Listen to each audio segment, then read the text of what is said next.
De agradecer a sua disponibilidade, a sua presença hoje para falar aqui para a gente um pouquinho sobre as cicatrizes psicológicas da violência doméstica.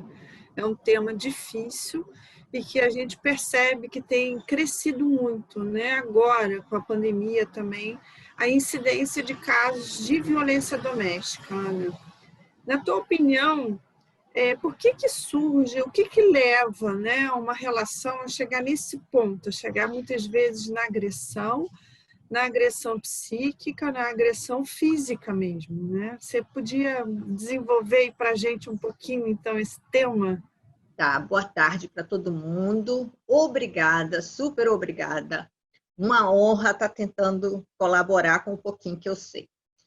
A violência doméstica, ela é uma coisa que é um desdobramento, na verdade, do comportamento violento, da agressividade que existe no ser humano.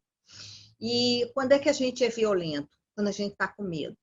Né? Por que que a violência doméstica aumentou tanto agora na pandemia? Porque os homens ficaram com medo, os homens ficaram se sentindo impotentes, os homens perderam aquela sensação de que eles resolviam tudo, de que eles sabiam tudo, de que eles, né, podiam solucionar qualquer coisa. Né? E o fato deles serem cerceados, inclusive, para ficar dentro de casa, isso fez com que eles se sentissem com mais medo ainda, e medo de um inimigo que é invisível. Né? Porque o grande problema nesse momento da pandemia é que o inimigo é invisível. Né? E isso é muito difícil de você abstrair, de você elaborar uma imagem desse inimigo, que pode estar em qualquer lugar. Abriu a porta, entrou, saiu para o corredor, entrou no elevador, o inimigo pode lhe pegar. Então, e o homem não pode, né, aguentar exatamente essa agressão desse inimigo invisível, que acaba se tornando um grande poderoso contra ele. Então, quando a gente está com medo, a gente tende a querer se defender desse medo exatamente com a agressão, com a violência, com a agressividade, para se defender. Mas se defender de quê? Da angústia do medo. Né? O ser humano ele tinha 4 angústias básicas lá nas cavernas, mais ou menos o que a gente tem hoje. Eu brinco muito de que eu estou na minha caverninha, né? Porque não deixa de ser uma nova e reformada caverna dos tempos antigos. Então, a gente tinha 4 angústias. A angústia da fome, a angústia do medo, a angústia do frio e a angústia da dor.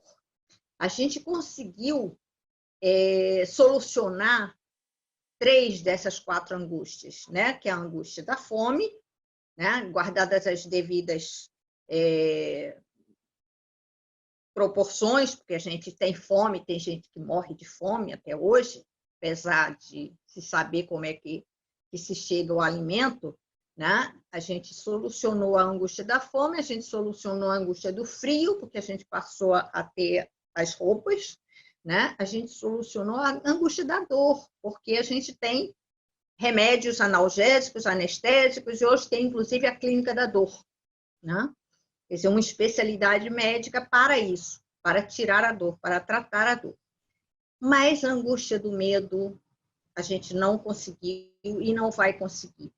E é o medo pela sobrevivência, que ataca e que aí desestabiliza aquele organismo. Então, é por medo que a pessoa lança mão, né, da agressividade. Agora, há uma diferença entre agressividade e violência. A agressividade, ela ainda é saudável, ainda é uma resposta para se restabelecer a segurança. A violência, não. A violência é o esmagar o outro, é o exterminar aquilo, quer dizer, na fantasia, aquilo que está metendo medo. Então, esse confinamento acabou favorecendo exatamente isso, né? E dentro de casa, se você está com medo, você não pode dizer que tem medo, né? A gente passou a conviver com um não sei, né? Porque dentro de casa as crianças começaram a perguntar: e quando é que acaba? Quando é que esse vírus vai embora? Quando é que eu posso voltar a sair, encontrar meus amigos? E os adultos não tinham respostas, né? Então, isso também mexeu muito com essa onipotência, né, do homem, especificamente, né? E essa onipotência do homem acabou por, né, dentro de uma história, né? Que aí a gente volta para a caverna, daquela história que você pode reativar aquela imagem do homem, né? Forte, grande, com um tacape na mão e os cabelos da mulher no outro, puxando a mulher para dentro da caverna, né? Então, é pelos cabelos que as mulheres, né, hoje, quer dizer, como se fosse uma reedição dessa cena, né, elas estão pagando por esse medo, né, que o homem está experimentando. Então, a situação se configurou de novo muito parecida, né? Muito parecida, e o homem está agindo como naquela época também, como um primitivo, né? E ele Ia fazer outra pergunta, porque buscou assim, extravasar exatamente esse medo em cima da sensação de força e poder em cima da mulher. era um pouco aí que eu ia te perguntar agora, porque assim, mais ou menos, todos nós estamos sentindo medo, né? Porque esse inimigo Sim, invisível está ali, como você falou, atrás da porta, para todos nós. E por que perfil que é esse, né? Que desse medo e que traz essa agressividade que você falou que é boa, né? Porque eu preciso reagir de alguma forma. Mas o que faz, que perfil que é esse que faz que essa agressividade vire essa violência? sim. A gente se pergunta, né? Inclusive, por que alguns homens conseguem se controlar e outros não, né? E aí a gente vem para a situação cultural nossa, né? Nós, mulheres, carregamos nas costas milênios, mas milênios, não é sim séculos, não, são milênios exatamente de opressão, exatamente de ficar com esse lugar, né? Que só cabe à mulher, o lugar da responsabilidade, do cuidado, né? Todos os cuidados são atribuídos à mulher, e da menor força física, né? Então, o atalho maior é exatamente pela força física, né? Que é o atalho maior que esses homens que estão, na verdade, muito desestabilizados, sofrendo com essa angústia de medo, mas não sabem sofrer. Porque quando você sabe sofrer, você fica quieto, você deixa a dor invadir você e você pensa numa solução e não, né, parte para o soco, né, e para o pontapé. Isso não é pensamento, isso é primitivismo, né? Então, muito ruim a gente observar, por exemplo, nos animais, os machos não machucam as fêmeas.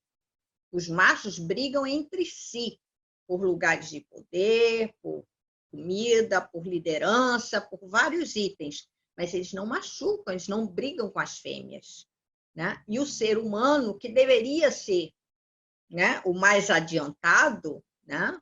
Ele exatamente é ele que vai lidar com essa sensação de impotência, né? De uma maneira tão primitiva, de uma maneira tão anômala, né? Porque é partir para esmagar o outro, para controlar a outra, né? A mulher como sendo aquela que não consegue fazer frente a essa força física. Sim, e Ana, o que você vê hoje, né? Que é assim, a gente carrega essa questão histórica, né? Desse estereótipo cultural do papel do feminino na sociedade. Tanta água já rolou debaixo dessa ponte, né? Metaforicamente falando, e a gente ainda vê uma sociedade que volta e meia recai nesses padrões, né? Você acha que isso é uma realidade para a geração mais jovem, que isso também está acontecendo em outras faixas etárias? Sim, isso vai permanecer, porque nós temos, na verdade, uma cultura, né? Uma cultura da violência contra a mulher, uma cultura da violência contra a criança, uma cultura do estupro, né? O estupro nada mais é do que uma forma, né, de espancar a mulher e a criança, né? Então, e que, na verdade, apesar de se passar num campo da sexualidade, ele não pertence, o estupro não pertence à sexualidade. O estupro pertence a essa área de busca de poder, né? De medo da impotência. Então, é a busca de poder que faz um homem estuprar uma mulher. Não é pela sexualidade, não é porque ele é hipersexualizado, né? A gente tem estupro, por exemplo, de criança, a gente tem estupro de bebê. Então, não tem a ver com a figura, com o corpo sensualizado de um adolescente, por exemplo, que é sempre a desculpa, né? Que, entendeu? A menina estava ficando bonitinha. Não tem a ver com isso, tem a ver com a sensação de que você é dono daquela outra pessoa, né? E a gente precisa mudar exatamente essas relações de posse, essas relações de possessividade, né? De egoísmo e não de coletivo, né? Então, enquanto a gente permanecer, e aí depende de cada uma de nós, estou falando uma, porque, na verdade, os homens são educados, são criados por mulheres, convivem com mulheres. O que falta nessas mulheres ensinar, ajudar nesse crescimento, para que eles não se tornem predadores, né? E aí a gente tem uma gama enorme de mecanismos de defesa, né? das mulheres e dos homens, enfim, da humanidade, né? A gente tem um mecanismo de defesa que é um comportamento que a gente recai facilmente, né? Que é aquela história: se você não pode com o inimigo, junte-se a ele. Então, o que isso quer dizer? Que você vai acabar fazendo uma identificação com o agressor para você pensar que você está mais protegida da agressão dele, né? E isso é muito mais frequente do que a gente imagina. A gente vê quando acontecem as coisas que viram midiáticas, né, as agressões a mulheres, que existem muitos comentários de mulheres, de outras mulheres, que atribuem a culpa à vítima, né? Isso é, vamos dizer, de praxe, né? A culpa é a vítima. Ela é que fez alguma coisa que provocou aquele homem. Então, a gente tem, por exemplo, tem tido já, né, defesas de homens que mataram, cometeram feminicídio, e que a defesa deles alega que eles perderam a cabeça porque ela, a mulher, aquela mulher, é que foi responsável pela desestabilização dele, porque ela não atendeu a ele, porque ela não satisfez ele, porque ela não quis mais namorar com ele. Então, ele perdeu a cabeça, né? Mas foi culpa dela que ele matou. Então, isso é uma inversão muito grande. E o que é muito preocupante é a gente ver muitas mulheres hoje que assumem essa postura, que acham que realmente que emitem opiniões desse tipo, né? Que a mulher que fez alguma coisa, que ela podia ter aguentado mais um pouco, que ela podia ter sido menos exigente, que ela podia ter colaborado mais com ele, que ela estava vendo que ele estava desestruturando e ela não fez nada, né? Então, isso é uma atribuição que é muito perigosa, porque nós, mulheres, já temos também séculos e milênios do cofre, da caixa forte da culpa, né? Então, é muito fácil você acionar esse cofre da culpa numa mulher, né? Ela facilmente se sente culpada, porque ela vem de gerações a gerações sendo a culpada, né? Sendo localizada como aquela que fez uma coisa errada, que não protegeu aquele homem, né? Ela não resolveu o problema. Deixa Eu eu já fazer escutei, pasmem todos, eu já escutei de uma desembargadora, eu tive que me conter, né? Porque ela disse numa mesa redonda, ela abriu a boca e falou assim: doutora Ana, não é possível. As mulheres passam 10 anos apanhando do marido, elas que escolheram esse marido por feromônio, e aí depois elas chegam na justiça e querem que a gente resolva. Já escolheu, já está 10 anos apanhando, agora a gente é que vai resolver o problema dela?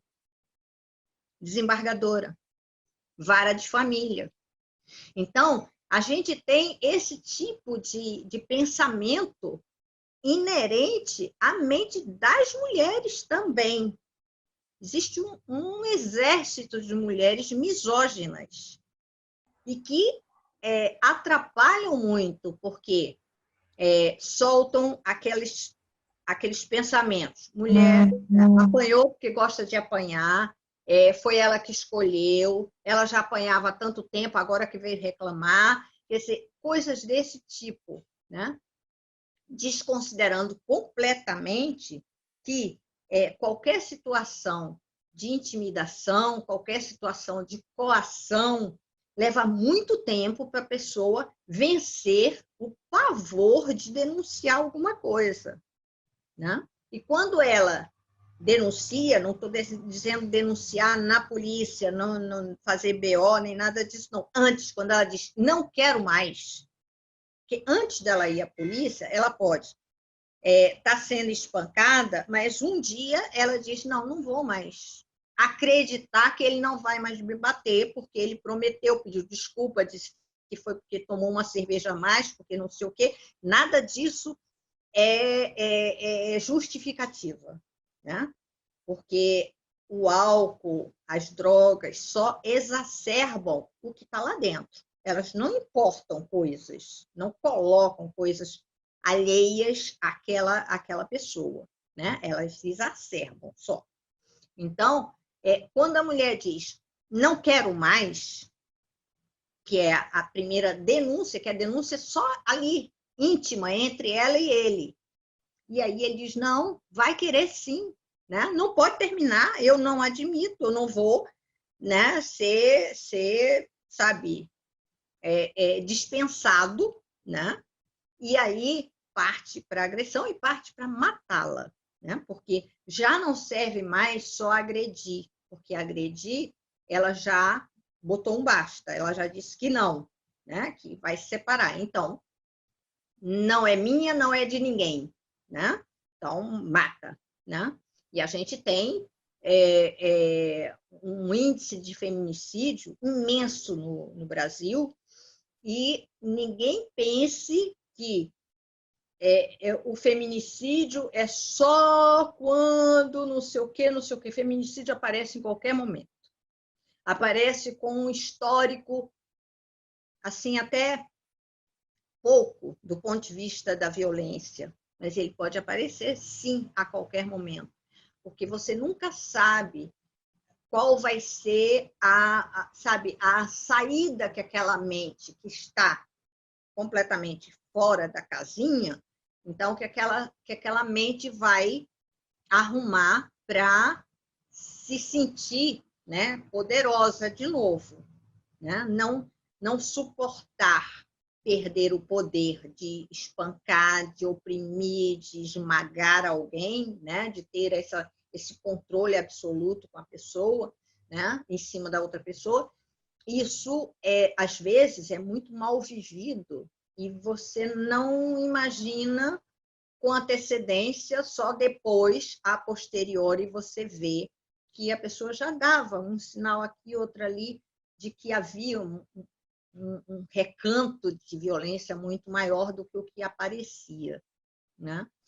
A gente tem... Eu acho que a gente tem uma pergunta aqui. Eu acho que o Paulo estava tentando colocar uma pergunta. É isso, Paulo? Eu quero fazer uma colocação. Eu tenho... Você consegue aumentar um pouquinho o seu som? Está um pouquinho baixo.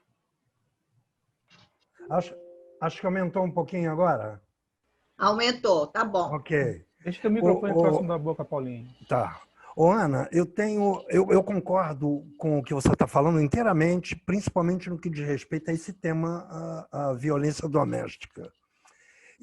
Mas eu acho que tem uma coisa mais abrangente na minha visão. Eu queria saber a tua opinião em relação a isso. Eu acho que a nossa civilização, a gente pega os dados da Organização Mundial de Saúde, a gente vê que 70% das doenças registradas pela OMS são doenças especificamente do ser humano. Uhum. Doenças causadas por drogas, doenças, neuroses, psicoses, doenças psicossomáticas. Só uma percentagem mínima é uma doença comum a todos os animais superiores. Isso mostra muito como a civilização está doente. E, a meu ver, essa doença básica da civilização é uma doença de amor que envolve homens e mulheres, né? Existe um agressor e uma vítima. E é evidente que durante tantos, como você falou, milênios, a mulher foi acaçapada, foi obrigada a ser reprimida violentamente. E hoje, graças a Deus, a partir dos anos 50, 60, começou a haver um movimento que hoje está um pouco mais encorpado, mas ainda muito limitado. E me parece que a coisa mais sadia a se fazer, para a gente até dar força a esse movimento feminista contra o machismo, é a gente investir na doença da civilização. A gente investir na doença afetiva, que é o que acaba com, que nos torna violento. O grande líder da nossa civilização são os líderes que buscam o poder. A competitividade é a grande ação da nossa civilização hoje. A competitividade que convida a uma violência, como você bem falou, diferente de agressividade. A agressividade é uma forma pode ser uma forma de eu reagir à violência. Então, a minha pergunta, mais especificamente, é assim: eu vejo, sim, que em relação à violência doméstica, existe um comportamento machista muito marcante ainda na sociedade, na civilização mundial. Mas existe também, como não podia deixar de ser, há milênios isso acontece, uma acomodação de algum certo, por conta do medo, uma acomodação feminina. E me parece que a forma mais saudável, mais potente, mais positiva da gente lidar com essa problemática a nível psicológico seria a gente começar a investir no amor. a gente começar a investir na afetividade de um modo geral. Como uma mulher pode se amar, dando um limite num machista? Como um homem pode amar o seu semelhante, respeitando o semelhante, respeitando a mulher? Aí queria ouvir o que se tem a dizer de uma forma mais ampla sobre essa doença afetiva que a civilização sofre. Sim, eu acho que você tem toda a razão. Foi bom você trazer isso, porque a gente vive, né, uma civilização que se dirige cada vez mais para o egoísmo, né? Então, cada um por si e Deus por ninguém, né? Porque é completamente desorganizado, completamente isolado na multidão, né? A gente tem substituído as amizades, os afetos, né, que precisam de uma expressão corporal pelo virtual, né? Agora a gente está usufruindo do virtual porque o vírus está aí e não dá para sair. Ok, mas há muito se trocou, por exemplo, o apelido de amigo, né? Sabe, para pessoas que aparecem no Facebook, que você nunca viu, que não sabe se aquela pessoa é aquela pessoa. Já dizia o nosso amigo Sigmund Bauman, né? Nossa! Isso, o Bauman, né?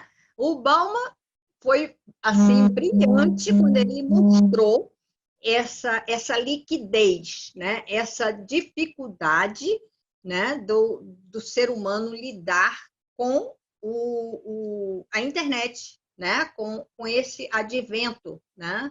Que veio para ajudar, mas que, na verdade, destruiu muita coisa, destruiu as relações interpessoais, as relações afetivas, né?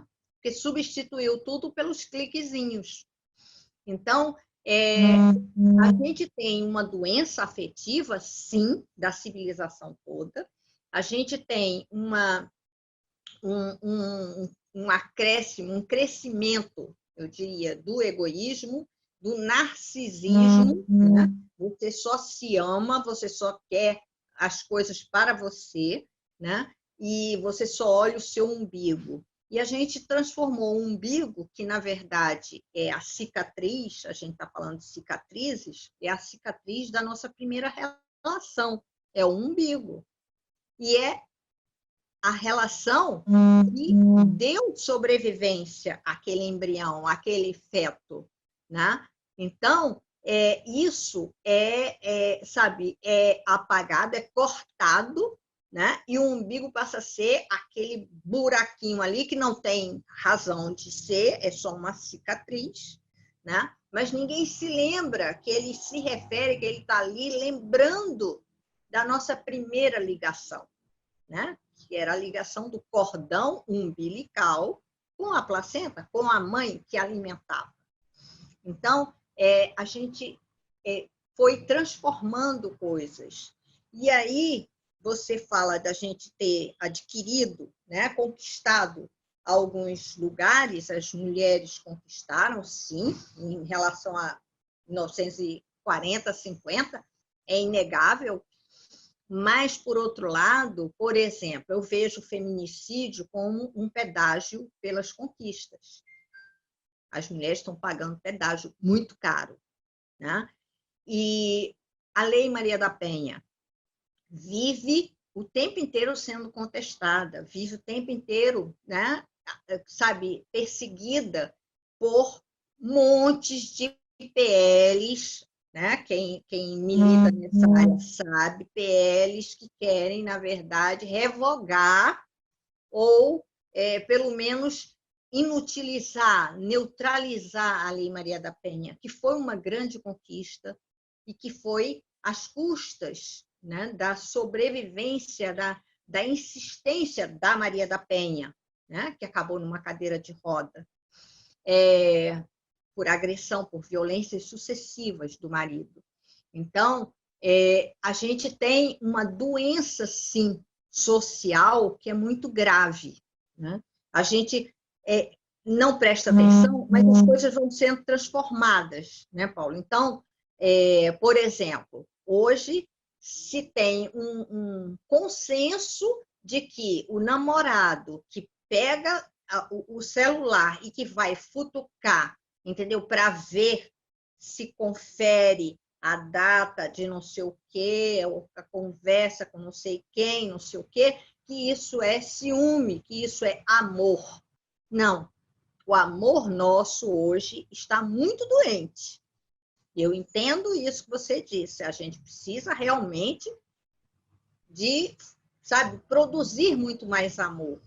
Mas essa forma de amor, ela já vem deformada, né? Então, você tem histórias que são transformadas. Por exemplo, o sexo.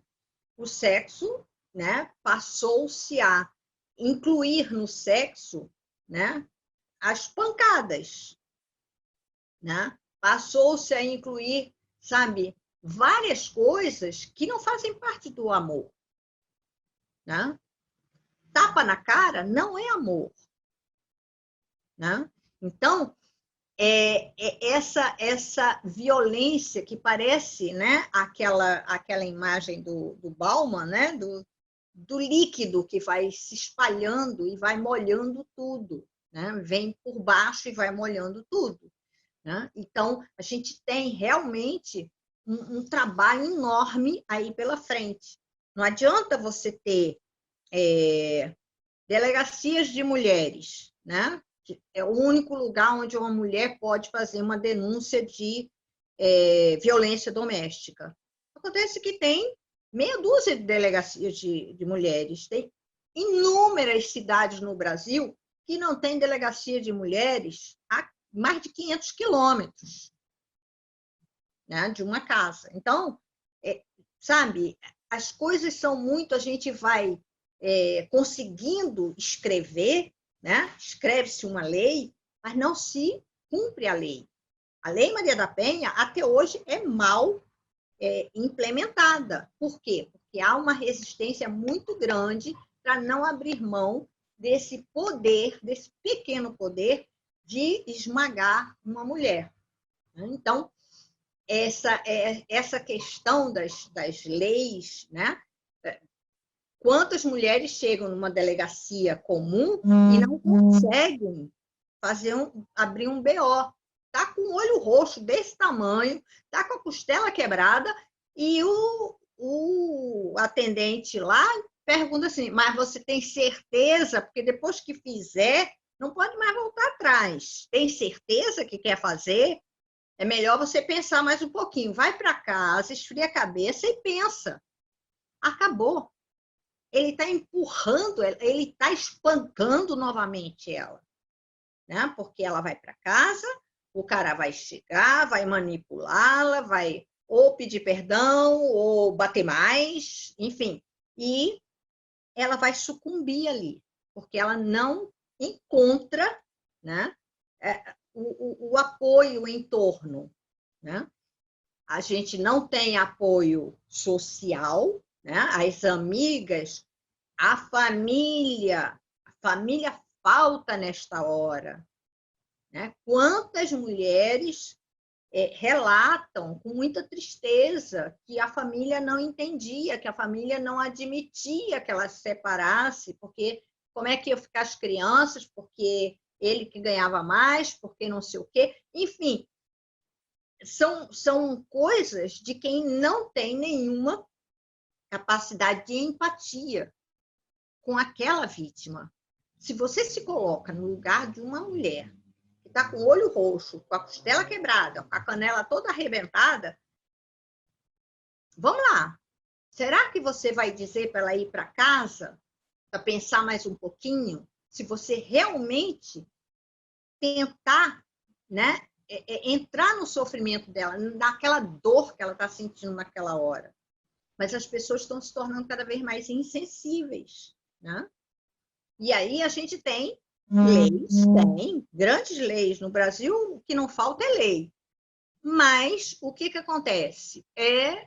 Sabe, é tudo no papel, né? É uma sociedade, como eu costumo dizer, cenográfica, é de cenário.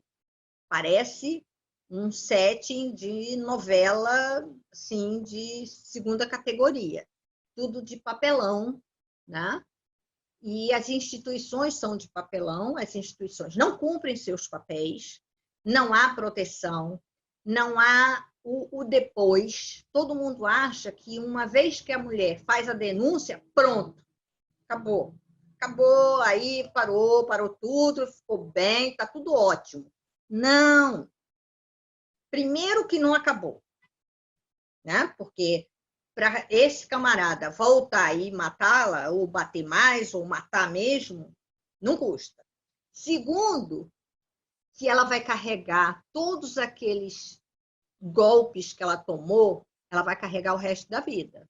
Ela precisa de ajuda, ela precisa de acolhimento, ela precisa elaborar isso de uma outra maneira. As cicatrizes, elas são permanentes, né? Elas ficam dentro dela. E aí, a partir daí, quer dizer, toda vez que ela tiver numa situação, por exemplo, uma mulher que é vítima de violência doméstica, se ela depois consegue sair do casamento, vai começar a trabalhar, vai começar a se profissionalizar. Se ela pega um chefe que fareja, porque essas relações elas são muito primitivas, e o chefe fareja que ela tem aquele medo dentro dela, que ela tem aquela marca, aquela cicatriz, ele vai tripudiá-la, ele vai oprimi-la, ele vai assediá-la, e ela vai reviver toda aquela dor que ela sentia durante a violência doméstica dentro de casa. A violência doméstica, ela tem uma gravidade, é uma coisa nefasta, porque ela acontece entre quatro paredes. Ela é doméstica, ela é dentro de casa. E o que torna a violência doméstica assim propagada é que é na frente dos filhos. Não importa se aquele pai tranca a porta do quarto para bater na mãe, mas a mãe, quando sai dali, mesmo que não tenha gritado de dor, quando sai dali, sai machucada, passa uma semana com as marcas roxas, né? E a visão daquela mãe completamente, né, dilacerada e um pai triunfante, né, faz com que as crianças deformem as mentes também, né? Elas podem se identificar com a mãe, como elas podem se identificar com o pai, e repetir lá na frente o mesmo tipo de comportamento, porque foi naturalizado para ela. Quantos desses feminicídios aconteceram na frente das crianças? Vocês sabem que são 2/3? Cerca de 70% aconteceu dentro de casa, na frente das crianças. Como é que fica a cabeça da criança vendo o pai matar a mãe? Então, isso tudo é um adoecimento muito maior, né? E aí vem todo aquele negacionismo que a gente também, né, lança a mão rapidinho, né? Não, ela gostava de apanhar. Até tem autor, né, o Nelson Rodrigues, que falava isso. Mulher gosta de apanhar. Nenhuma mulher gosta de apanhar. Ninguém gosta de apanhar. Nenhuma criança, nenhum homem gosta de apanhar.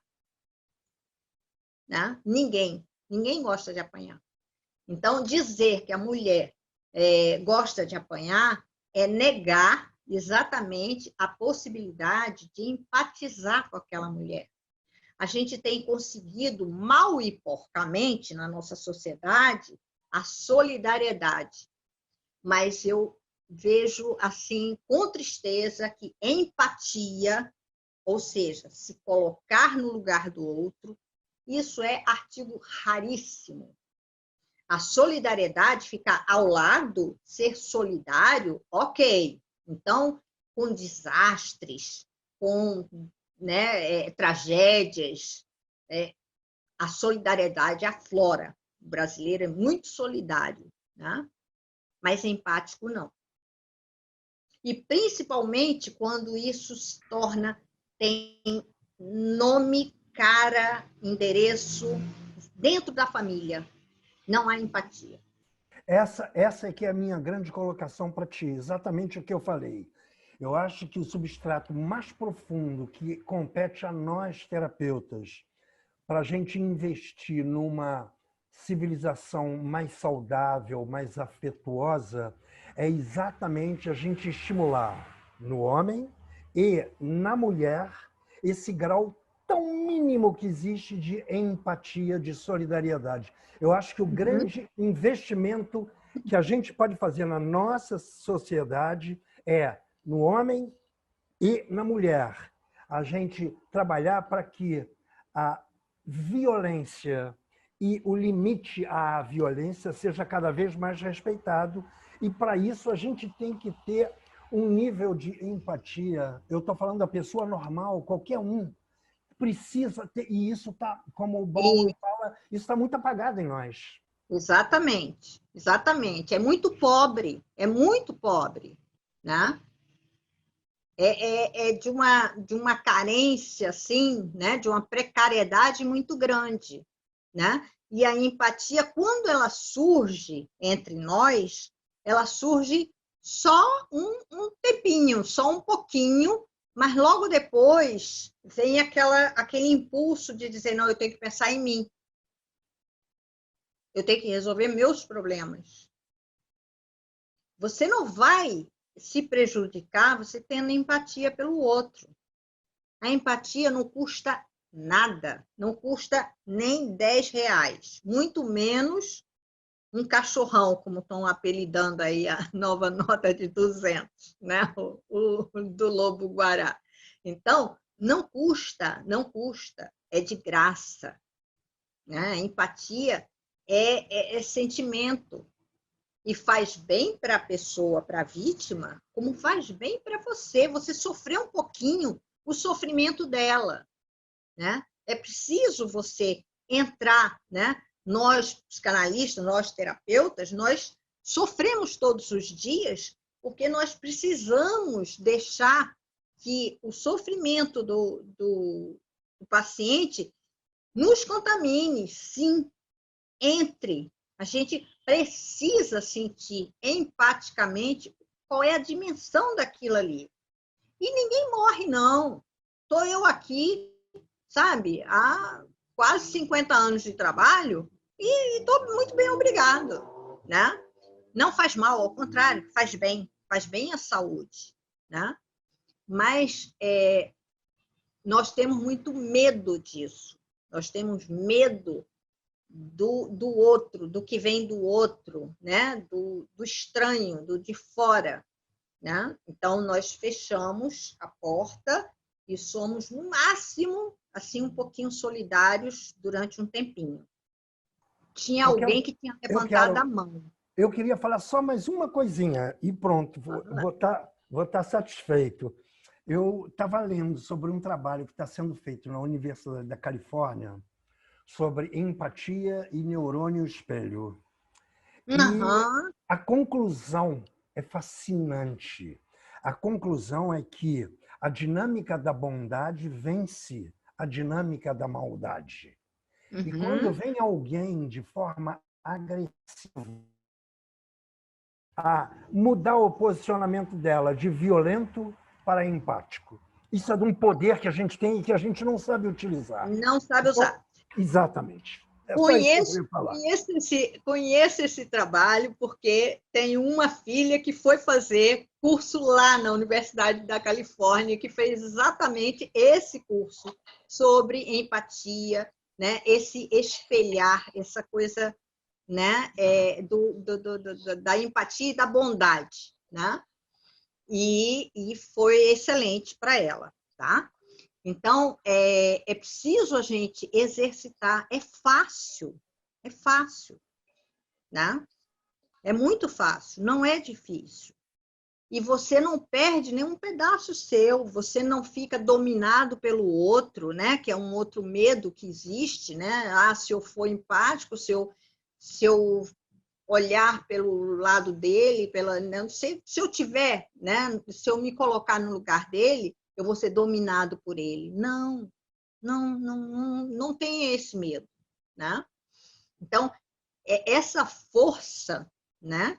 De você convidar o outro a pensar e não agir, né? Porque o que a gente vê cada vez mais é, sabe, um estímulo à ação, né? A passagem ao ato, né? E isso traz muitas complicações e consequências e cicatrizes, as tais cicatrizes, porque dói muito, né? Cadê a mãozinha? Eu acho que era Mateus. Isso? Não, Mateus não é. Não? Não. Mas quem botou uma mãozinha que queria falar? Era a Adriana. Boa tarde. Estão me Oi, ouvindo? boa tarde. Oi, pessoal. Vou tentar falar. Meu nome é Adriana, tudo bem? Ah, Muita gente não sabe, mas eu também tenho formação em Direito. E, assim, pelo Instituto de Direito Civil, né, a história da mulher já começa com essa questão cultural, né, de ser colocada na posição de objeto, né, o Instituto de Direito Civil. E essa questão também do dote, né? Atrás, a mulher tinha para casar, aquela coisa, o pai dava um dote, né? Pagava a pessoa para manter a questão econômica sendo transmitida na família. Tinha todo o interesse econômico desde o início. Eu acho que quando a gente fala com relação à questão da cultura, dessa questão da mulher, a gente tem que pensar um pouco em economia. Aí, por que economia? Porque economia é o que está direcionando a questão cultural. Por quê? Filósofo, não sei se vocês já leram, mas é o que o Freud vem falando e outros filósofos sobre a questão econômica, a questão da agressividade do homem e a questão do adoecimento psíquico. E ele coloca, corroborando a história que o Freud vem trazendo no mal-estar da sociedade, da civilização, né? No que diz respeito ao homem ser mais agressivo, explorador de ambientes e espalhar os espermatozoides. Tem uma história dessa, né? Que o homem vai mais explorar, né? Ele é mais ativo, o masculino ele é mais agressivo, tem essa tendência.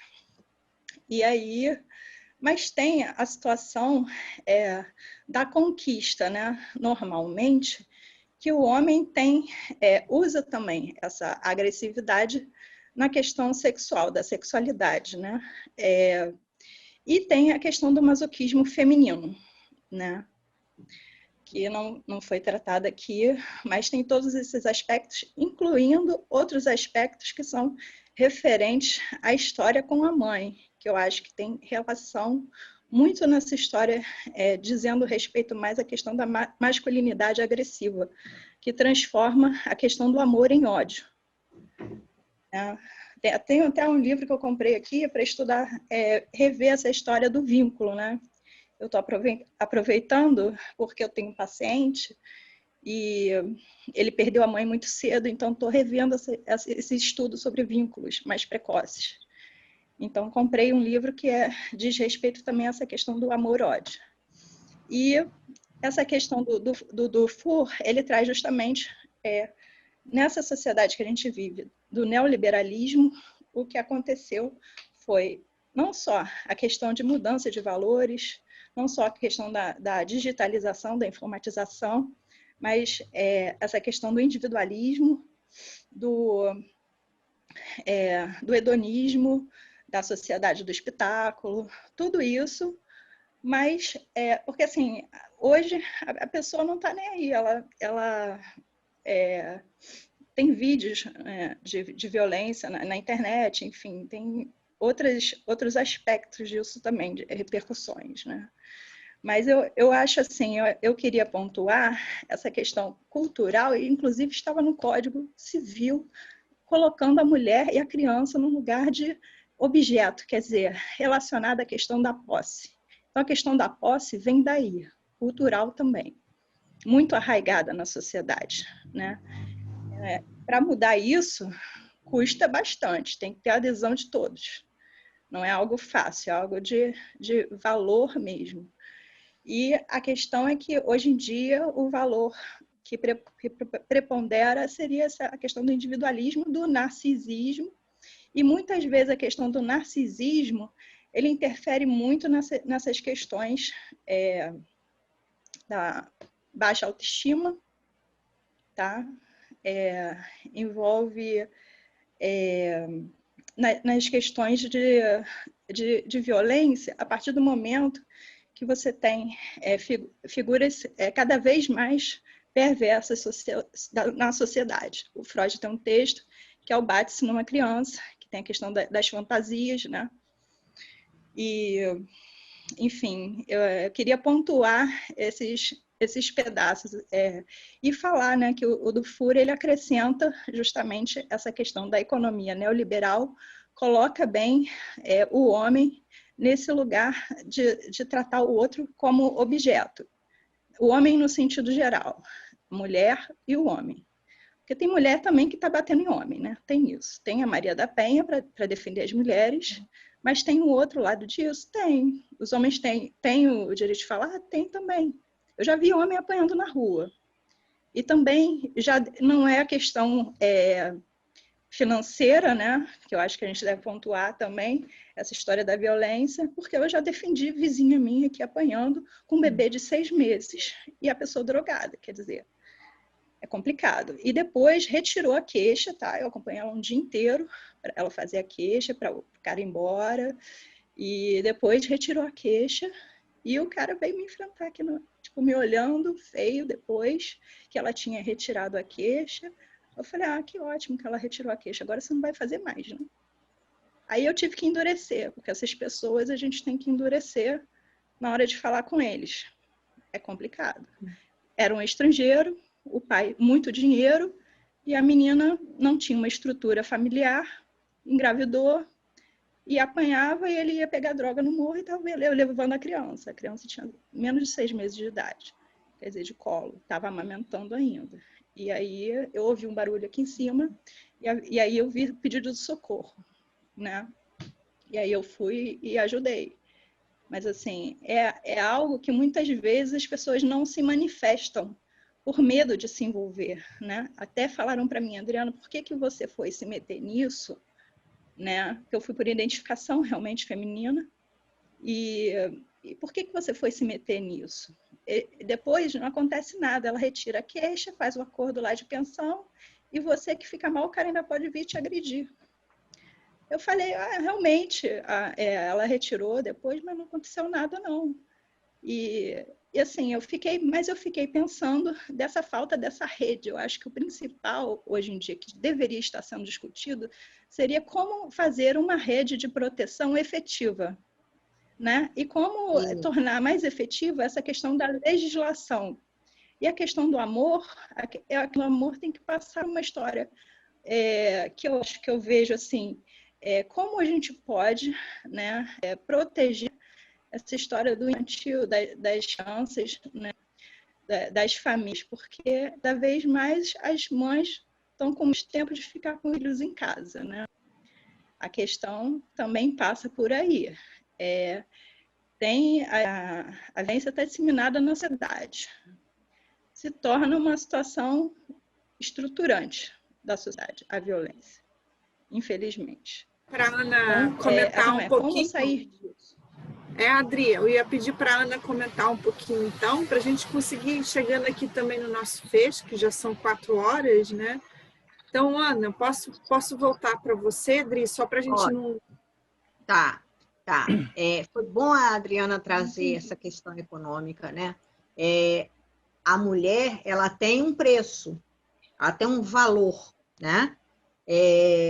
A mulher que fica, né, cuidando da casa e dos filhos, ela está ali prestando um trabalho que é gratuito, né? Ninguém remunera, e ela é responsável por toda aquela engenharia ali, toda aquela logística ali, para que o marido saia de manhã com a roupinha passadinha e vá trabalhar, né? Então, a criança hoje tem um preço, né? As crianças são investidas, né, por uma faixa socioeconômica, elas recebem um investimento muito alto, né? Você vê crianças de 3, 4 anos aprendendo uma língua estrangeira, porque para os pais, né, ela tem que sair na frente de todos os outros, né? Não se cuida da sociabilidade dela e da afetividade dela. Não é botar na psicóloga, não, mas é valorizar as coisas afetivas, se valoriza as coisas competitivas, né? Então, ela vai ter que sair na frente nas línguas, ela vai ter que sair na frente no futebol, virar um jogador de futebol, né? Renomado, enfim. E isso tudo é cifrão, né? E quando você entra, por exemplo, né, num outro campo, que é um campo bem nefasto, né? Hoje, a gente tem um novo formato da exploração sexual de criança, né? E o formato é exploração sexual intrafamiliar de criança, trabalho sexual escravo, né? Essas crianças estão sendo vendidas em fotos e vídeos, né, para a comunidade internacional de pedofilia e de pornografia infantil, né?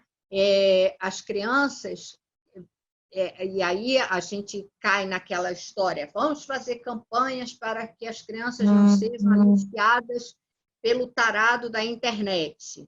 Não, o tarado da internet está dentro de casa, porque um bebê, por exemplo, ele não usa a internet, ele não responde ao chamado de um aliciador internet. E você tem uma quantidade de vídeos e de fotos de bebês, né, sendo estuprados, que é enorme, é enorme. Então, isso é feito dentro de casa por alguém dali da família, porque também nenhum estranho vai entrar na casa e fazer filme pornográfico com um bebê, né? O bebê tem uma vida muito limitada, então está ali dentro. Então é preciso a gente entender que as coisas, né? A gente pensa que está adiantando e a gente vê que está atrasando, né? Que está no retrocesso.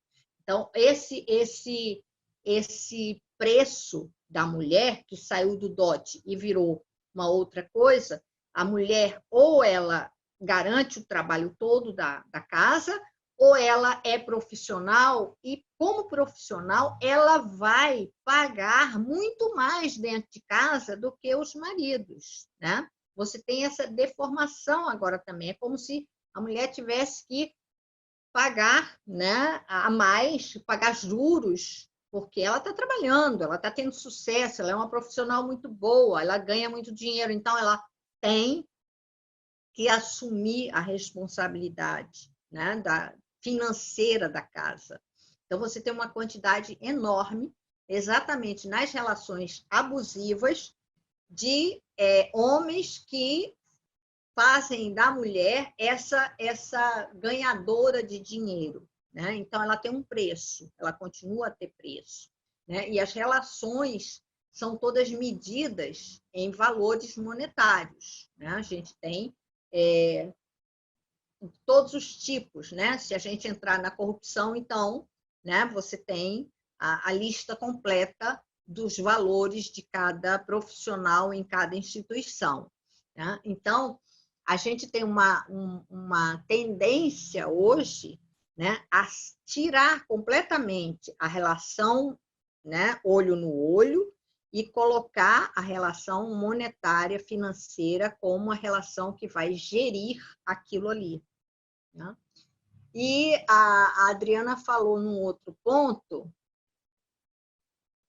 que eu achei muito interessante. Sim, voltando lá para o Freud, eu acho que o masoquismo feminino, escrito lá pelo Freud, é preciso a gente contextualizar, né?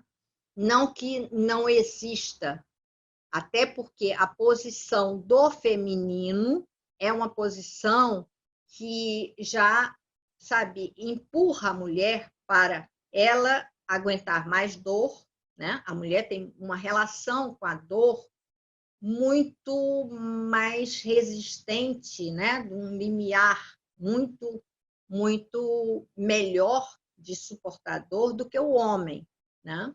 Brinca-se que o homem não aguenta, né? Nenhuma coisinha, não sei o quê, mas na verdade o treinamento da mulher, eu acho que faz parte da biologia do corpo da mulher, né? A mulher ela passa um grande período da vida dela com a menstruação, que não deixa de ser um momento em que ela entra em contato com um sangramento, em que ela tem desconforto, em que ela tem cólica muitas vezes, às vezes cólicas muito fortes, né? A gente tem uma quantidade de assim, alterações, né, durante aquele período menstrual. E o período menstrual vem todos os meses.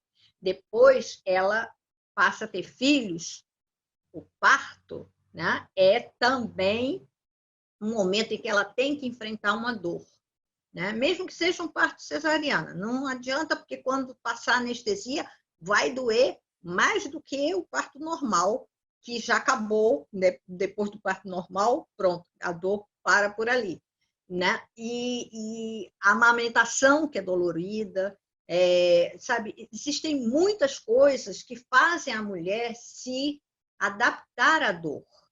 Isso não quer dizer que ela seja masoquista, que ela procure o sofrimento. Não, é por uma questão biológica. Por essa mesma questão biológica, a gente tem a questão do vínculo, que você falou que está estudando mais o vínculo por causa do seu paciente. Na verdade, a gente tem um vínculo materno, que é um vínculo visceral, né? O vínculo materno é visceral. O vínculo paterno, ele é construído. Isso não quer dizer que um seja melhor que o outro, né? Mas que o vínculo visceral, ele vai ser um facilitador da relação mãe-bebê. Porque aquele bebê é um pedaço do corpo dela, ela já sentiu, né? Então, e o bebê também reconhece o corpo da mãe, né? Reconhece, né? Tem um registro, mesmo que pouco organizado, mas tem um registro minêmico, né? Dos barulhos do corpo da mãe, dos batimentos cardíacos da mãe. Então, ele se sente voltando para aquele lugar seguro, né? Quando ele está no colo da mãe. Enquanto que, né, o vínculo paterno, ele tem que ser construído, porque o pai, ele precisa adotar aquela criança, né, como filho dele, né, e construir uma relação afetiva, construir um afeto ali entre eles. Eu acho que, não comparando, mas eu acho que essa construção é uma coisa muito bonita quando ela é saudável, né? Quando existe um pai que exerce a função paterna muito saudavelmente. Então, isso é muito bonito e é muito precioso. Do outro lado, você tem um vínculo materno que é muito facilitado e muitas vezes até isso leva a um certo exagero, vamos dizer, como é visto, né, no social, né, a mãe pelo filho, pelo cuidado, pela proteção, mas ela está protegendo uma parte dela. E ela precisa fazer um processo de desvincular também essa parte como dela e deixar o vínculo com o filho e não com um pedaço dela. Então, esse também é um trabalho muito bonito da mãe, né? Separar o que é corpo dela do que é filho, né? E aí passar a ter essa relação com o filho.